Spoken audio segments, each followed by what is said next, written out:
He interrupted me. I told him, sit down, be quiet. It's not your turn to speak. Stop interrupting me. I gave him a warning. I said, officer, he disrupts the meeting again. Please have him removed. He stopped, went off. I went back and forth at him. He called a lot of names to myself and the people I associate myself with. And I looked at him and I said, you hang out with the most corrupt people ever out of North Bergen. I said, I don't know where you're going with this. You hang out with Joe Marco, another guy, I don't even want to mention his name because, you know, it's sickening to mention the guy's name. He's the lowest life form of human being on earth. And I said, listen, I got pictures of Joe Marco going into campaign headquarters on my phone. I took out my phone and said, you want to see Joe Marco going into campaign headquarters on a daily basis? Here, I got it for him. I did it myself. No one else did it. No public investigator did it. I saw him. I pulled off the road. I filmed him going in Weinstein's office. I have it right there. I'll show you after here if you want to go. I think I said it to you. Whatever. He wants to associate with people like that want to take over government and rob the town blind and develop it so they can make their millions. That's his only problem. He's just jealous because he's not there to develop. And the people don't know he was a developer. He's a developer.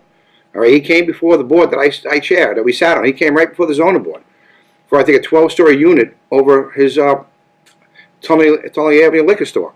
All right, it was crazy. It was crazy what he was asking for. So he wasn't happy with that. Town denied him for that application. Naturally, I even think he pulled out. I don't think it came to a vote, but he saw the writing on the wall. He saw the hundreds of people coming to the meetings opposing the project. I met with residents in that area. It went off like 6 months, maybe 8 months, a year. Larry Wainstein was developing Tunnelly Liquors to a 12-story unit on Tunnelly Avenue residential with his liquor store underneath. That put the icing on the cake. He wanted to keep his liquor store underneath.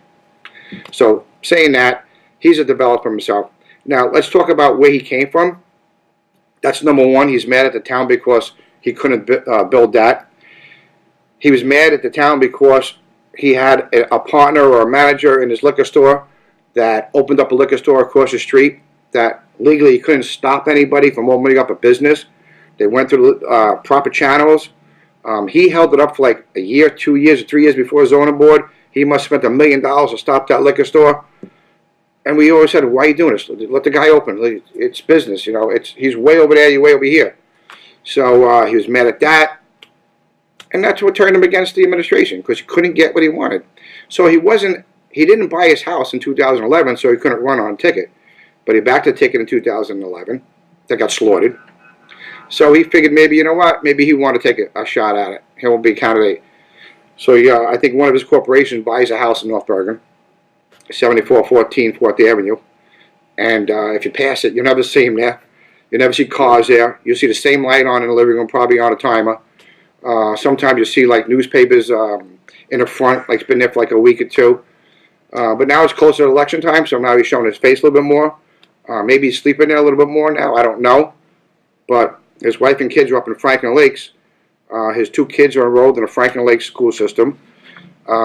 His real address is 841 Winton Gate Lane in Franklin Lakes. This is Larry Weinstein's address. So if people in North Bergen seriously think he's a resident of North Bergen, go past here. You'll see his kids going outside playing. You'll see his wife outside playing with the kids. You'll see him going in and out of there. You will not see him on 74th and 4th Avenue. Maybe now because it's election time. Maybe he has his girlfriend here in North Bergen. I don't know. But whatever he does, you know, people in North Bergen have to realize that this guy is not a resident of North Bergen. He's only here to develop, make millions off the town, and rob the town blind if he ever got in office. And Nick Sacco would never allow that to happen in North Bergen. Neither one of the commissioners, nobody in town would want him.